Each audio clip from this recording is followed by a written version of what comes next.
అహ్మదాబాద్లో గురువారం జరిగిన విమాన ప్రమాదంలో అందరూ చనిపోతే ఒకే ఒక్కడు సజీవంగా బయటపడ్డాడు. ప్రమాదం జరిగిన తర్వాత తాపీగా బయటకు నడుచుకుంటూ వచ్చి అంబులెన్స్లో కూర్చున్నాడు. అతడే మృత్యుంజయుడు విశ్వాస్ కుమార్ రమేష్. ప్రస్తుతం అహ్మదాబాద్ సివిల్ ఆసుపత్రిలో చికిత్స పొందుతున్నాడు. నిన్న కేంద్ర హోంమంత్రి అమిత్ షా పరామర్శించగా శుక్రవారం ప్రధాని మోడీ అతడి దగ్గరకు వెళ్లి ప్రత్యేకంగా పరామర్శించారు. అతని దగ్గర నుంచి మరిన్ని వివరాలు అడిగి తెలుసుకున్నారు. అలాగే మెడికల్ విద్యార్థులను కూడా ప్రత్యేకంగా పలకరించి ధైర్యం చెప్పారు. గురువారం మధ్యాహ్నం air India Boeing 787-8 dream liner విమానం ప్రమాదానికి గురైంది. అహ్మదాబాద్ ఎయిర్పోర్ట్ నుంచి టేకాఫ్ అయిన కొద్దిసేపటికే విమానం కూలిపోయింది.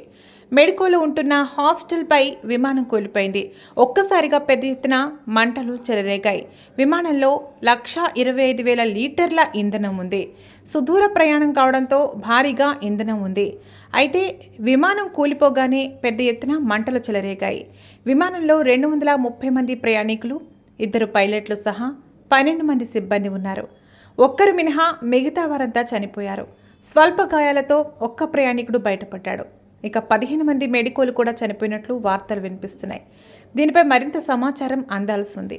మొత్తంగా 265 మంది విమాన ప్రమాదంలో చనిపోయారు. ఇక మృతుల్లో గుజరాత్ మాజీ ముఖ్యమంత్రి విజయ్ రూపానీ కూడా ఉన్నారు. లండన్లో ఉంటున్న కుమార్తెను చూసేందుకు వెళ్తుండగా ఈ ఘోరం జరిగింది. ఇక మృతుల కుటుంబాలకు టాటా గ్రూప్ ₹1 కోటి పరిహారం ప్రకటించింది.